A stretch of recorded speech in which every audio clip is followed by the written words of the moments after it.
Tema 28. Procedimientos de aplicación de las normas internacionales. Primera parte. La protección diplomática. Apartado 1. Concepto de protección diplomática. La personalidad jurídica del individuo todavía se encuentra bastante limitada en el derecho internacional. Por ello, cuando un Estado realiza un hecho internacionalmente ilícito del que es víctima directa un particular, este tiene como principal vía de reclamación el ordenamiento jurídico interno del Estado autor del hecho ilícito. Si esta vía no es efectiva, hay algún supuesto excepcional en el que el particular puede acudir a una instancia internacional para reclamar responsabilidad al Estado, como es el caso, por ejemplo, del acceso al Tribunal Europeo de Derechos Humanos por violación de dicho convenio. No obstante, lo normal es que el particular, una vez agotados los recursos internos del Estado, no tenga ya ninguna otra vía de reclamación. En estos supuestos tiene un papel especial la institución de la protección diplomática. La protección diplomática es uno de los procedimientos más clásicos para asegurar la aplicación de las normas del derecho internacional.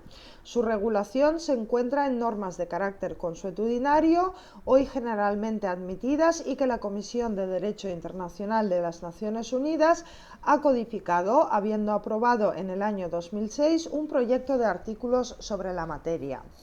Podemos definir la protección diplomática como la invocación por un Estado mediante la acción diplomática o por otros medios de solución pacífica de la responsabilidad de otro Estado por el perjuicio causado por un hecho internacionalmente ilícito de ese Estado a una persona natural o jurídica que es nacional del primer Estado, con miras a hacer efectiva esa responsabilidad. La protección diplomática puede ser ejercida con una triple finalidad: prevenir la violación de normas internacionales relativas a extranjeros, hacer cesar una actividad de carácter ilícito y bien obtener una reparación. Apartado 2. Naturaleza jurídica de la protección diplomática. El artículo 2 del proyecto de la Comisión de Derecho Internacional establece que un Estado tiene derecho a ejercer la protección diplomática de conformidad con el presente proyecto de leyes. Se reconoce de esta forma que es el Estado el que inicia y ejerce la protección diplomática y que el Estado es la entidad a la que corresponde el derecho a presentar la reclamación. Mediante la protección diplomática, el Estado ejercita un derecho propio y no un derecho del ciudadano o nacional suyo. Una vez que el Estado inicia la protección, la persona física o jurídica no está legitimada para renunciar a la protección diplomática o para hacer desistir al Estado de una acción emprendida. No existe norma alguna de derecho internacional que obligue al Estado a dicho ejercicio.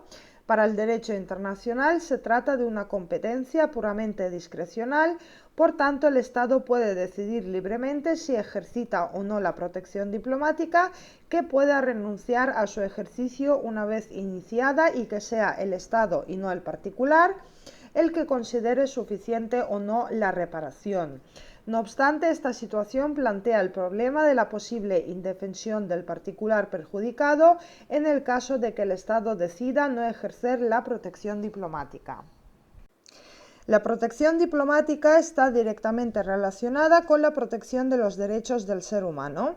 Por ello, a pesar de reconocerse generalmente el carácter discrecional del derecho del Estado a ejercer la protección diplomática, cada vez tiene más apoyo doctrinal la tesis según la cual los Estados tienen alguna obligación, por imperfecta que sea, de proteger a sus nacionales en el extranjero cuando son víctimas de violaciones graves de sus derechos.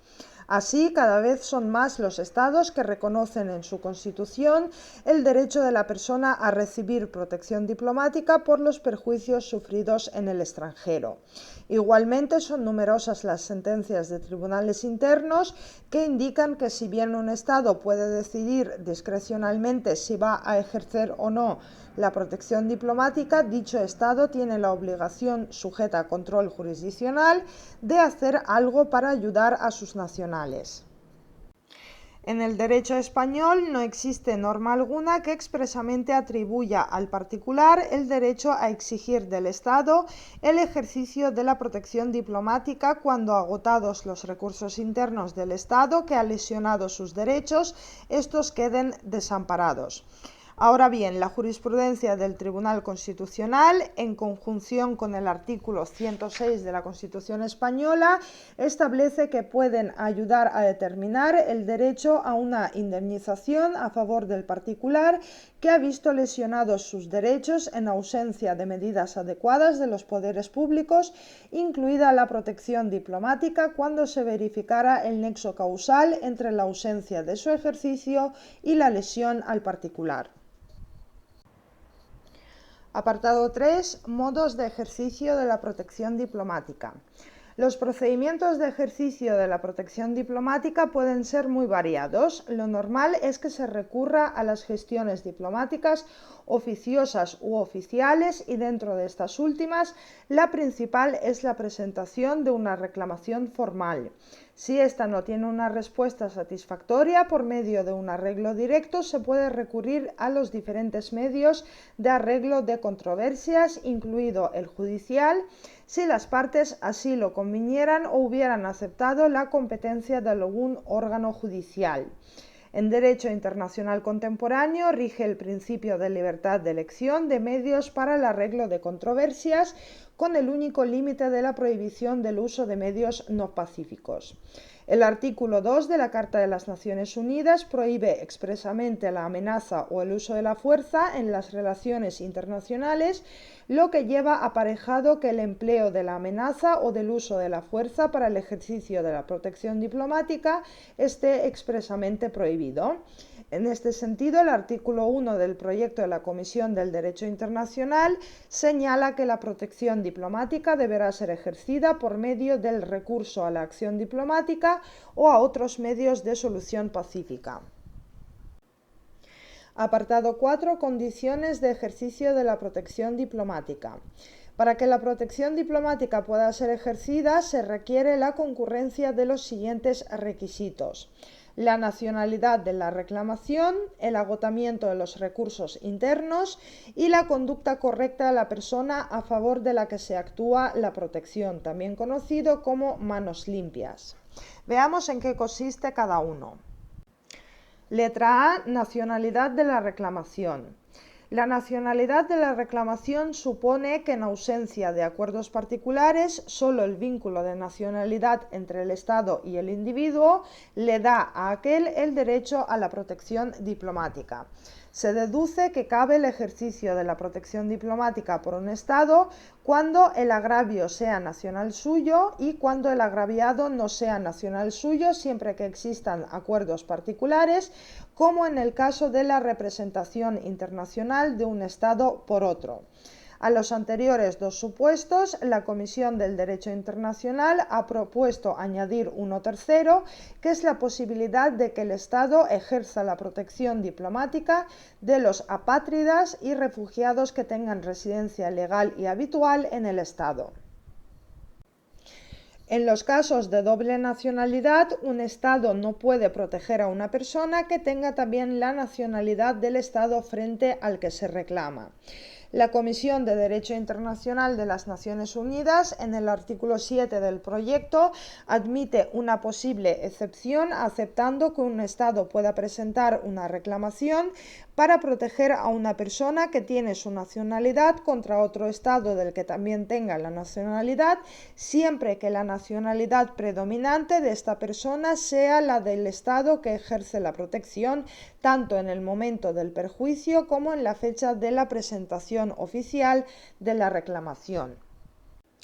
Un problema diferente es el de qué Estado es competente para presentar una reclamación en los casos en que el individuo es nacional de más de un Estado, siempre que ninguno de ellos sea el Estado contra el que se reclame.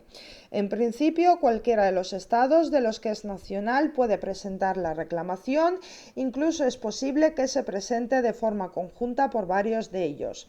Sin embargo, si bien el estado reclamado no puede oponerse a una reclamación presentada por dos o más estados que actúan simultáneamente y de concierto, sí puede suscitar objeciones cuando los estados reclamantes formulan reclamaciones separadas. Igualmente pueden plantearse problemas en el caso de que uno de los estados de la nacionalidad renuncie al derecho a la protección diplomática mientras otro estado de la nacionalidad intenta ejercer la reclamación. En estos casos debe considerarse como más autorizado para ejercer la protección o para renunciar a la misma al estado con el que el individuo mantiene unos ligámenes más estrechos.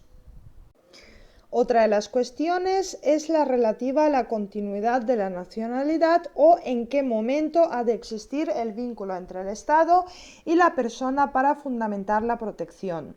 Teóricamente cabe distinguir varios momentos. 1. Aquel en que se haya sufrido el perjuicio o el del agotamiento de los recursos internos. 2. Cuando el Estado haya decidido intervenir. Y 3. El momento en que se haya pronunciado la decisión. La tesis más generalizada y que cuenta con el apoyo tanto de la Comisión del Derecho Internacional como del Institut de Droit Internacional es que la persona debe estar en posesión de la nacionalidad del Estado reclamante tanto en el momento de la presentación de la reclamación como en el que se produjo el hecho que motivó la demanda. El doble criterio descrito tiene como base evitar que la sola exigencia de la nacionalidad en el momento de la reclamación pudiera dar lugar a la búsqueda de un Estado más complaciente para que presentara la reclamación a través de un cambio de nacionalidad. Los cambios de nacionalidad en el periodo comprendido entre el momento en que se realiza el hecho motivador de la reclamación o se sufre el perjuicio y el de la reclamación no son infrecuentes en la práctica. Esta excepción al principio de la continuidad de la nacionalidad tiene a su vez un límite.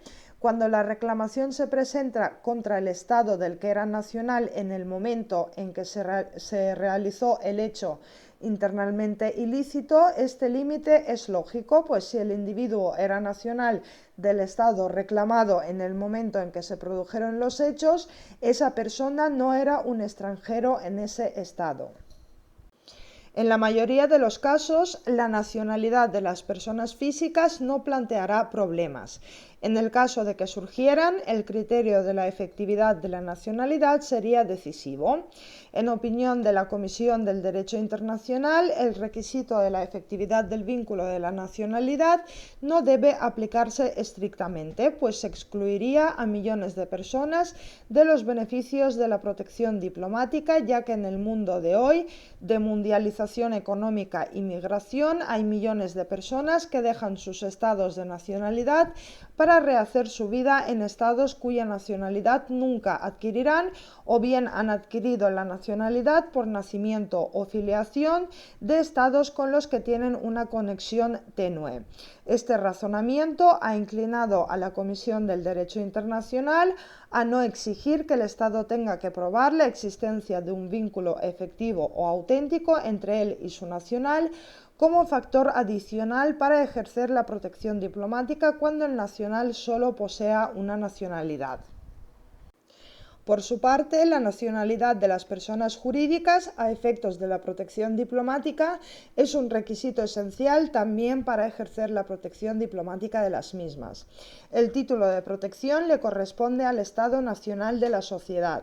El criterio más comúnmente aceptado es el del lugar de constitución, que coincide generalmente con el del domicilio social. También para las sociedades se exige el principio de la continuidad de la nacionalidad, si bien en este caso se plantea una nueva excepción conforme a la cual un Estado seguirá teniendo derecho a ejercer la protección diplomática con respecto a una sociedad que tenía su nacionalidad en el momento del perjuicio y que a resultas de ese perjuicio ha dejado de existir según la legislación de ese Estado. Un problema especial es el relativo a si el Estado del cual son nacionales los accionistas de una sociedad que tiene una nacionalidad distinta a la de estos puede ejercer el derecho de protección diplomática respecto de un Estado que haya infringido daños a la sociedad. La razón del interés que la protección de accionistas plantea estriba en hechos conocidos. Uno de ellos es el de las sociedades con capital plurinacional que operan en diversos países de forma simultánea y el otro el de la inversión de capitales en países extranjeros, subdesarrollados o no, a través del mecanismo jurídico de las sociedades de capitales. Es sabido que los países exportadores de capitales privados han procurado cubrir dichas inversiones a través de mecanismos muy diversos. Un estudio de la práctica diplomática y de la jurisprudencia arbitral nos pone de manifiesto lo siguiente. 1. Que las indemnizaciones en beneficio de accionistas se han conseguido normalmente por los estados vencedores en los tratados de paz. También encontramos casos en los tratados de indemnizaciones globales en casos de nacionalización y ambos supuestos obedecen a situaciones particulares y no cabe extraer de ellos una regla general en favor de la protección de accionistas. 2. Existe una jurisprudencia arbitral favorable a reparar los daños causados a socios o accionistas de sociedades extranjeras a petición del Estado nacional distinto al de la sociedad. Pero lo que es aún más cierto es que de dichos precedentes no se pueden extraer consecuencias a la ligera sobre la protección de accionistas, ya que obedecieron a circunstancias especiales y se solucionaron a través de unos compromisos arbitrales en los que el propio Estado reclamado accedía al ejercicio de la acción judicial por diversas causas, entre las que cabe destacar el que varias sociedades que habían sufrido daños tenían la nacionalidad del Estado causante del perjuicio y, por tanto, la sociedad no podía estar protegida internacionalmente por este. 3. Cuando los accionistas hayan sido lesionados en sus propios derechos en cuanto accionistas de una sociedad. No cabe la protección de los accionistas por las repercusiones desfavorables que puedan sufrir como consecuencia de un acto que lesione los derechos de la sociedad. 4. En el caso en el que la sociedad haya dejado de existir. Solo la desaparición en derecho de la sociedad priva a los accionistas de la posibilidad de un recurso por mediación de la sociedad únicamente cuando toda posibilidad de esta especie esté cerrada. Será posible que la cuestión de un derecho de acción independiente pueda plantearse para ellos y para su gobierno. 5. Tampoco legitima el ejercicio de la acción diplomática en favor de accionistas por el estado de que son nacionales el hecho de que el estado de la sociedad haya dejado de ejercer la protección diplomática. Este puede cesar en ella en virtud de su poder discrecional respecto al ejercicio de la misma. Y 6. La Comisión de Derecho Internacional contempla la posible protección de los accionistas exclusivamente en el marco aceptado por el Tribunal Internacional de Justicia, al afirmar en el artículo 12 del proyecto que solo podría caber esa protección cuando el hecho internacionalmente ilícito cause un perjuicio directo a los derechos de los accionistas como tales, distintos de los derechos de la propia sociedad. Letra B. Agotamiento de los recursos internos. El individuo lesionado o quien actúe en su nombre deberá utilizar todos los recursos judiciales y administrativos que la legislación del Estado autor del acto origen de la reclamación ponga a disposición de los particulares. El artículo 14 del proyecto de artículos de la Comisión de Derecho Internacional recoge que un Estado no podrá formular una reclamación internacional en razón de un perjuicio causado a uno de sus nacionales o a una de las personas a las que se refiere el artículo 8 antes de que la persona lesionada haya agotado todos los recursos internos. Por recursos internos se entienden los recursos legales que puede interponer una persona lesionada ante los tribunales u órganos, sean estos judiciales o administrativos, ordinarios o especiales, del Estado cuya responsabilidad por el perjuicio se invoca. La regla del agotamiento tiene varias excepciones. 1. Cuando por medio de una cláusula en un compromiso arbitral u otro instrumento, el Estado contra el que se reclama haya renunciado expresamente a que se agoten los recursos internos.